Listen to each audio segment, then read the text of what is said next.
Acesta este tutorialul cu numărul 2 pentru social dominator. În acest tutorial veți învăța despre extractor. Pornim social dominator, alegem limba și așteptăm aproximativ un minut pentru verificarea licenței. După ce avem confirmarea că licența este bună, ne apare această fereastră. Închidem fereastra și apare o altă fereastră. În această fereastră selectăm opțiunea extrage potențiale, adică extractorul.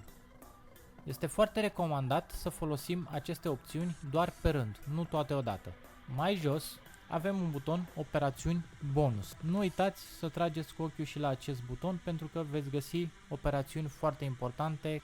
Aceste operațiuni nu au neapărat legătură cu social dominator, însă, cum spune și butonul, sunt bonus. Revenim la extrage potențiale, adică extractorul. Cu această operațiune putem extrage conturi de Facebook, mai exact profile, grupuri, pagini și la fel și pentru Google+, Twitter și LinkedIn.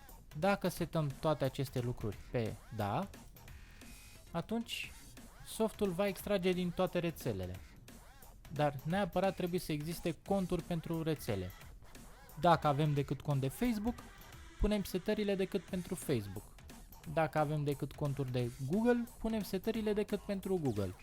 O să folosim ca și exemplu Facebook-ul, pentru că, indiferent de rețelele folosite, operațiunile sunt aceleași.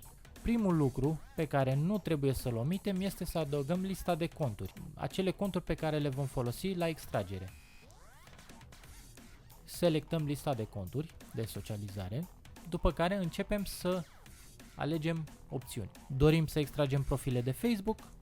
Da sau nu? Foarte mare atenție! Dacă setăm această opțiune ca și nu, automat dezactivează și aceste opțiuni. Tot ce ține de profil, adică avem extrage profile de Facebook. Dacă îl punem acesta pe nu, automat acestea nu vor funcționa. Pentru că a bifa aceste opțiuni și să și funcționeze, trebuie să bifăm și prima, pentru profile.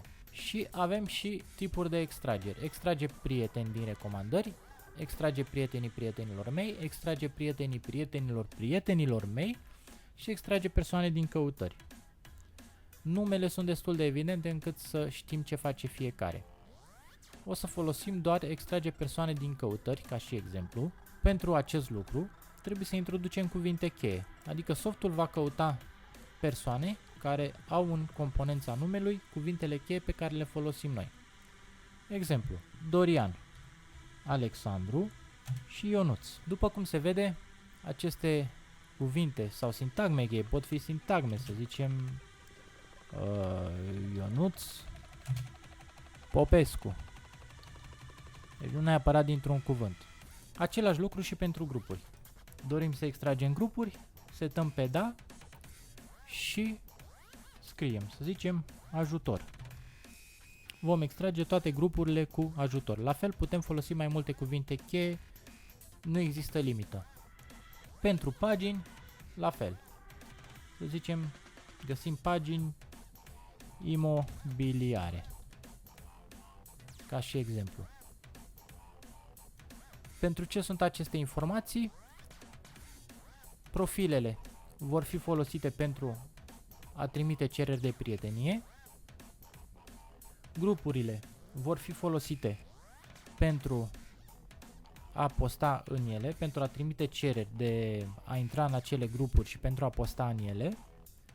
Pagini pentru a putea posta în acele pagini. Bineînțeles că aceste informații le puteți folosi și pentru multe alte lucruri, însă softul pentru asta le folosește. Dumneavoastră puteți să aveți nevoie de ele pentru cu totul altceva. Aceleași tipuri de setări și pentru Google+, și pentru Twitter și pentru LinkedIn. După ce am ales opțiunile pentru Facebook, pornim softul. El va porni minimizat, Internet Explorer-ul, însă eu am să-l fac mai mare, așteptăm să se logheze softul.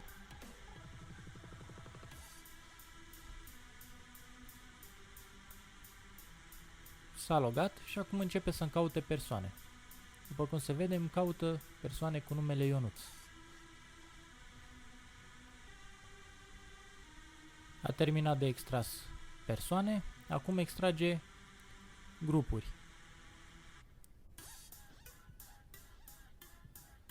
A terminat de extras grupuri, acum extrage pagini. Folosim cuvântul cheie imobiliare.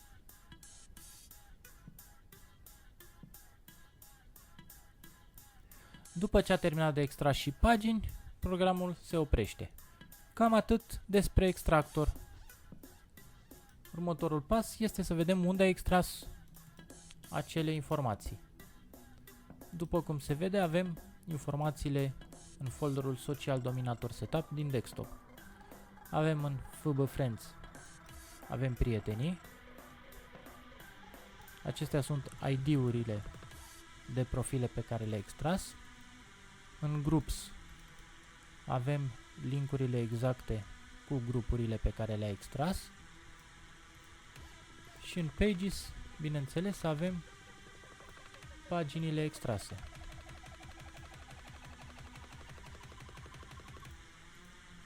Urmăriți următorul tutorial pentru a vedea ce se întâmplă cu aceste informații extrase.